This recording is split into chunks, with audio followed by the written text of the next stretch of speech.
The high school hoops playoffs are here as several teams from across the county hope to survive and advance to the next round. Welcome to SportsWire. I'm Will Catterley. And for some teams, these games just mean more. Don't get me wrong, everyone wants to win and take home a regional and or state championship, but when you haven't won a regional playoff game in decades, yeah, it's a big deal. Enter the Tucker Tigers. The Tigers guys have had a stellar year. However, they haven't won a regional playoff game since the 70s. So a win over a tough William Fleming squad in the opening round of the Class 5 bracket would not just be another win. It would be one the Tucker program would remember for a long time. We picked this one up in the second half, early third quarter. William Fleming, the Colonels come out firing, already up a couple, make it 5 now. Number 24 was a thorn in Tucker's side. That would be Damaris Harper. But the Tigers, they would have answers themselves. Inside, it was a big game for number 4, Jaden Bland. It was also a big game for the big man, Donnell Douglas. And he was very unconventional offensively. Drives in, scores 2. He was a load to handle. His size and physicality was paramount for the Tucker Tigers. Still in the third, still down. Colonels have answers themselves down low. Strong finish, good for 2. Number 22 doing the honors. It would be Julian Brown. More Douglas, playing zone. This is not how you usually attack a zone. 1-on-3. Douglas doesn't care about your zone defense, Fleming. He scores 2 more. More from Tucker. Still down. Great pass underneath. That is how you beat a zone. Dion Douglas connects down low for 2. Tigers, though, still trailing. They would need a little defense, and defense they had bushels of. A block right there by Mr. Jaden Bland, 36-34 Colonels. We go to the fourth and maybe final stanza. Dion Douglas, Donnell Douglas shoots the 3. Got it. Bullseye. Tigers right there. Back and forth we go. Colonels. More from number 24. Cannot be denied. Damaris Harper connects for 2. Then Fleming. Want more Harper? Tucker doesn't, but they got him. A big dose of it. The 3 ball is good. Colonels look like they're in control, but Douglas says no. Donnell inside, doesn't get it. Usually that's the end of the play. Will, why are you showing this highlight? Because it's never over for Donnell. Steals, dunk-a-doodle dandy. Tigers still in this one. Colonels answers again. Contact and 1. Count the bucket. Number 11 for Fleming. Sterling Tate with a sterling effort there. More from the Colonels. No, it's Tucker D time. And Donnell knows what to do with that outlet pass. Up and in for 2. Double digits for Douglas. He was massive. Still down 3. Late. Bland with the 3 ties it up. The corner 3 ball. Got that one. And Tucker and William Fleming. Tigers, Colonels, tied. You want more? You got more from Bland, making it spicy. Got it. Jaden Bland, back-to-back 3s. Tigers have the lead, and then more D. Check out the chill, nonchalant. And I was like, hey, I knocked it out of bounds. It didn't go off of me. No, it's our ball. I'm just going to rest here for a minute. Refs have to talk about it. Yeah, Tucker basketball, 48-47. They're up 1, 36 seconds to go. They commit a foul. Fleming, if they make 2 free throws, can win this. Makes the first. We're tied at 48. Second, rims out of bounds on Fleming. Long story short, this game's going to overtime. Tied at 48. It's Donnell Douglas time. Again, zone, triple team, scores, doesn't matter. Douglas. More from Donnell. Douglas. Triple team again, inside, doesn't matter. He'll still score it. 28 points for Douglas, and for the first time since the 70s, for the first time in a lifetime, the Tigers win a regional playoff game, 54-49. It's huge, I'm lost for words. I can't even say anything. I'm proud to move on, and I'm ready for the next one. I love it. And I'm just looking forward to the next game. That's all. I mean, it's emotional for sure. Amount of the time and the work is everybody's always counted us out. Ever since I took the job, and I told them, give me 5 years, give me 6 years, brick by brick, and we're sitting here 19-4 and still playing in playoff basketball. Who would the Tigers face in the next round? Would it be Cameron Hammond and the Hermitage Panthers? Cat Bowl reunited in the playoff version, or would it be L.C. Bird? Well, number one, Jaden Faircloth, down 5-2. Here comes a 3. That would tie it at 5 in the early going. Javarius Thurston, the young freshman, can surely shoot. We've learned that through the season. Bird, though, at home, had answers seemingly all night long. All night long. All the way to the paint, up and in. Good for 2. John Uzo connects. We have a 14-7 advantage. More from Uzo. Uzo got that one to go. For 2, Skyhawks cooking. It would be an 18-12 score. Bird up 6 after 1. Still within distance is Hermitage.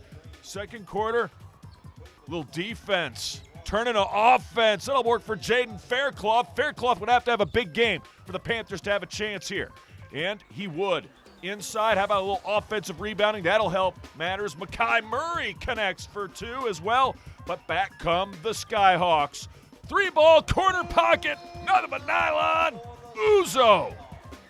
That 3-ball would put L.C. Bird and the Skyhawks back up by 5, 21-16 later. How about the other corner?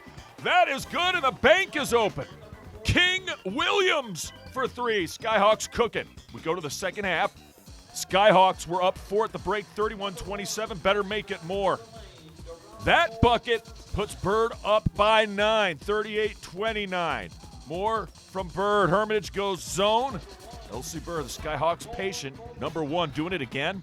Dayron Moore was big in the second half for the Skyhawks. Not going anywhere as Hermitage. No, not by a long shot. What a pass by Faircloth to get Hermitage within arm's reach. Then another one to Makai Murray. Panthers cut it to 3 at 44-41, but Skyhawks come back. Uzo, say it ain't so. He connects for 2, 48-41 at that point. Hermitage has a little fight left, however. Cameron Hammond inside hammers that one home, but it was too little too late for Hermitage. Great season going to come to an end as Uzo and the Skyhawks will face Tucker, 54-49, the final. Also in the Class 5 boys bracket, Mills Godwin gets a big win on the road, and they travel to take on the top seed in the next round. Well, we have plenty of more action from the hardwood when we come back. We've got great games on the ladies' side of the bracket as Glen Allen battles Thomas Dale, and Godwin looks to take down rival Freeman on the road. That and more straight ahead.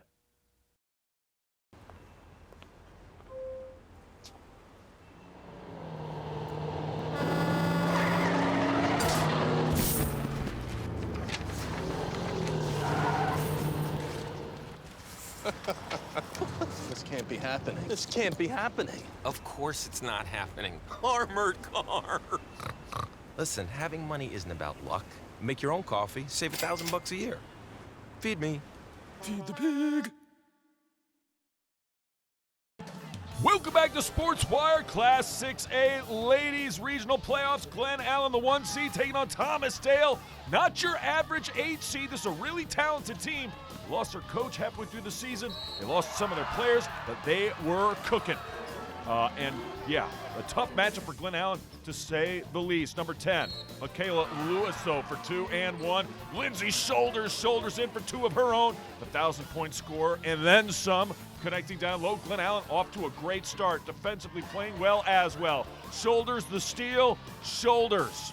Coast to coast with the most. She connects for 2. Glen Allen in complete control. Thomas Dale, though, would make some headway. This 3-ball, though, no. And the rebound, how about the defense from the Jags? And finishing inside, Sydney Worsham. Senior guard, making her presence felt. As I said, though, Knights, not easy to get rid of. That bucket is good. 13-7 after 1, second quarter. More defense from Glen Allen. Worsham all the way to the rack. Lays it up and in. Glen Allen would keep Thomas Dale at arm's length throughout this contest. How about shoulders? Just going right at the defense, connecting for 2 of her own. Dale Not done just yet, though. Inside, what a pretty, oh so pretty move. But Glen Allen is able to hang on at home and survive and advance. 48-40 is your final. And Glen Allen would get the winner of this one. Cosby at Deep Run. Second half action, tight ball game, but Cosby would go on a second half run, a third quarter one to be exact. Mackenzie Schaaf down low for 2, and then the defense, the trap for Cosby and the Lady Titans would work wonders and would really work here. Second chance opportunity, well, the basketball gods love them, and Schaaf loves shooting from way outside. She connects for 3. Quick timeout called by Deep Run as Cosby would open up a double-digit lead, and it would look like the Titans would never look back. Off the screen, really just a pick play. Inside scoring, number 4, Simone Newton connects for 2, and then the inbounds plays. You know, these are the ones you work on in practice all the time. That worked dividends as well, paid dividends. Haley Schaaf connects inside for 2. More from Cosby. Count it, and the foul. Nothing could go wrong for Newton and the Titans. But Deep Run, do they have a comeback in them? Yes, they do. AP Duncan says so. That's good for 2. Cosby answers again down low, however. Got it, and the foul. Every time there was momentum by Deep Run, it would be halted by Haley Schaaf and the Cosby Titans. Up by 20. We go to the 4th. Deep Run, not going to go down easy. What do you say, Naomi Igbarase? You say, good for 2 in the spin move. Igbarase, what do you say for 3? Got that one as well. Deep Run, remember, once down 20, they cut this to a 12-point game with still over 6 minutes to play. AP Duncan, she connects down low for 2. As I said, they cut it to 12, which is still a lot, but in 6.5 minutes, that's enough to come back. They wouldn't. Cosby finishes off the job. Great season comes to a close for Deep Run. Cosby advances to play Glen Allen. Let's go to Class 5 ladies hoops. 4-5 matchup. Godwin, the 5 seed, traveling to the 4 seed Freeman. And man, did Godwin have their game on in this one. First quarter action, second chance points. Yep, usually when you get them, they take advantage. Kenzie Foster for 3. Foster was fantastic. Want more Foster? You got her. Slicing, dicing through that Maverick defense. She connects for 2 more. Eagles were soaring in the first half. Inside, nice little move and finished by number 23, Bella Ross. Everybody getting involved for Mills Godwin. Then the pass down low, easy squeezy, lemon peasy. At least they made it look that way. Barrett Himmel connecting for 2, and then even in transition off misses, it was all Godwin here in the first. 3 ball from the corner. Kenzie Foster knocks that one down, and the Eagles absolutely dominant. 17-0 after 1 quarter of play. Are you kidding me? They would put a 20 spot on the board before Freeman would get on the board themselves. Inside, you want more Banana Foster? You got her. Kenzie going bananas on Freeman's D. She scores 2 more. She led the way for Godwin offensively. Eagles still not finished. Nice high-low game they got going on right there. Lakeland Boston connects for 2. They were up 23-1 at this point, and then the 3 ball from the corner. Lakeland Boston, all Godwin in this one. Freeman would come back, but all the damage done in the first half is that one is good for number 15, Addie Morton, 1,000-point scorer herself. All the damage done in the first half is too much for Freeman to overcome. 3 ball from the corner for the Mavs. That counts for Carter Naismith. It was too much Godwin. They advance. 53-25 is your final. Let's head to boys basketball. Class 4B, Varina at home. The 3 seed taking on 6 seed Hanover. And yeah, there's Caleb Weischer's older brother, KJ Weisch. He's taking it in. And Varina, well, they had this game under control. The aforementioned Caleb, the pass, the bucket from long range, 3 ball, count it. J.R. Mitchell, Brian Mitchell doing the dirty work there from long range. And turnovers were a factor in this one, and they pretty much went all Varina's way. The steal, the score, Damari Carter connects for two, and then the long-range three, no. Offensive glass, rebounds.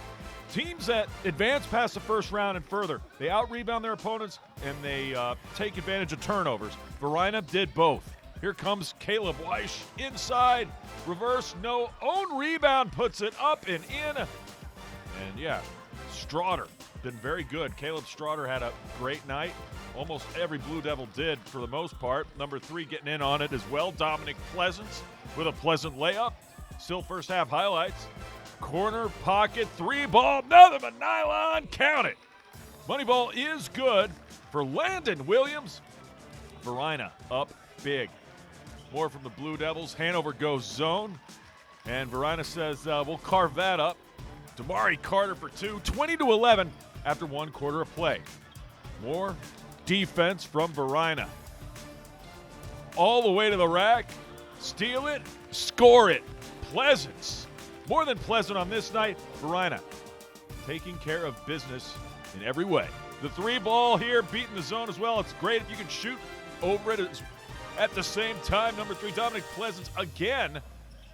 This time from long range, and then, well, Caleb Weish doing what Caleb Weish does, and that's score. Inside, he does it. Teammates getting in on the action. Good ball movement. Varina just in a zone in this one. Brian J.R. Mitchell once again. And there's Jim and Sue Largent taking in the action as well. 44-18 at the half. Second half, more Varina, this time coming right at you.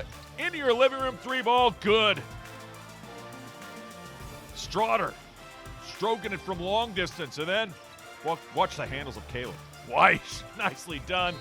Gets the dime. That would be an assist in basketball lingo to Straughter. All Varina in this one. They advance to the next round as they take care of business against Hanover. They'll travel on the road to take on the 2-seed Eastern View, but all Blue Devils in this one. 80-43 the final. We head to Hermitage when we come back. It's a big signing day for several football stars. See where some current Panthers will play at the next level. Plus, more playoff hoops as the Glen Allen boys battle it out against Thomas Dale, while Highland Springs looks to win at Manchester. That's next. Todd's a great guy. I mean, look at him. What a sweetheart. Attaboy. Wait, Todd, what are you doing? How totally selfish and un-Todd-like of you. Come on, Todd. Come on, man. Welcome back to Sports Wire. It's a football signing day at Hermitage High School, and records are being shattered. I'm going to go on record. This is the largest senior class signing in Hermitage High School football history. Principal Michael Jackson on that one. Yeah, they have 14 seniors overall who will sign. 7 of them were there today.